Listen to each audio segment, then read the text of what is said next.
வெறும் ஒரு ரன் எடுத்தால் வெற்றி. இந்தியா பெற்ற த்ரில் வெற்றி. மறக்க முடியுமா இந்த தமிழனின் பந்து வீச்சை?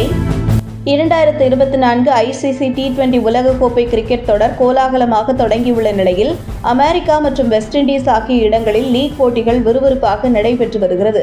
கடந்த 2007ஆம் ஆண்டு முதல் நடைபெற்று வரும் இந்த கிரிக்கெட் தொடரில் இந்திய அணி பல்வேறு தரமான வெற்றிகளை பதிவு செய்துள்ளது.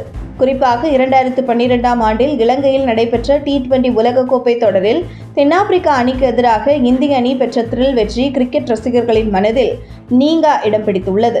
அன்றைய போட்டியில் இந்தியா ஒரு ரன் வித்தியாசத்தில் தென்னாப்பிரிக்க அணியை வீழ்த்தியது.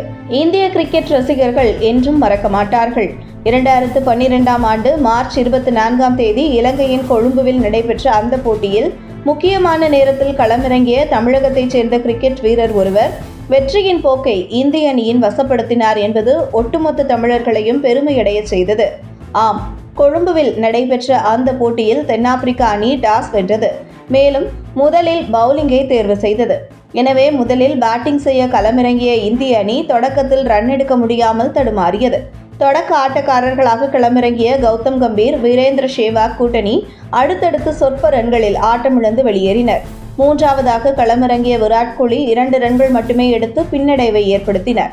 இவர்களைத் தொடர்ந்து களமிறங்கிய ரோஹித் சர்மா 27 பந்துகளில் 25 ரன்கள் எடுத்தால் ஸ்கோர் கணிசமான உயரத் தொடங்கியது. இந்த வரிசையில் 5ஆவதாக பேட்டிங் செய்ய வந்த யுவராஜ் சிங் 15 பந்துகளில் 21 ரன்கள் எடுத்து அசத்தினார். தொடர்ந்து பேட்டிங் செய்ய வந்த சுரேஷ் ரெய்னா 34 பந்துகளில் 45 ரன்கள் அடித்து அதிரடி காட்டியதால் ஸ்கோர் தொடர்ந்து உயரத் தொடங்கியது.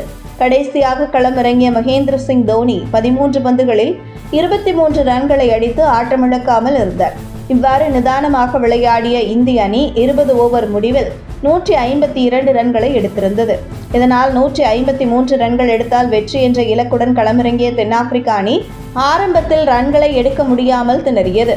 முதல் வரிசையில் களமிறங்கிய Hashim Amla 0, Jacques Kallis 6, APT Villiers 13 ரன்கள் மட்டுமே எடுத்து ஆட்டமிழந்து வெளியேறினர். இருப்பினும் மிடில் ஆர்டரில் களமிறங்கிய puff du Plessis 6 boundary 2 sixer அடித்து 65 ரன்களை விளாசினர். ஆனால் அடுத்ததாக களமிறங்கிய JB டூமினி, ராபின் பீட்டர்சன் ரன் எடுக்க முடியாமல் தடுமாறியதால் தென்னாப்பிரிக்கா அணி பின்னடைவை சந்தித்தது. மேலும் கடைசி ஓவரில் 14 ரன்கள் எடுத்தால் மட்டுமே வெற்றி என்ற நிலையில் தென்னாப்பிரிக்கா அணி இருந்தது. அந்த சமயத்தில் இந்திய அணியின் கேப்டன் மகேந்திர சிங் தோனி தமிழக வீரர் லட்சுமிபதி பாலாஜியை நம்பி கடைசி ஓவரை ஒப்படைத்தார்.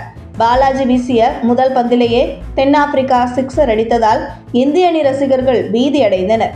இருப்பினும் 2வது பந்திலேயே அல்பி மோர்கலை அவுட் ஆக்கி நிம்மதியடைய செய்தார்.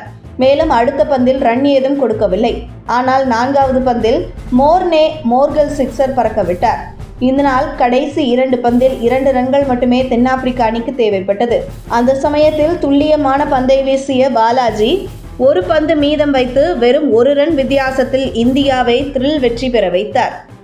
ஆனால் அந்த ஆண்டு இந்திய அணி லீக் சுற்றுடன் தொடரிலிருந்து வெளியேறியது. உங்கள் தின சேவல்.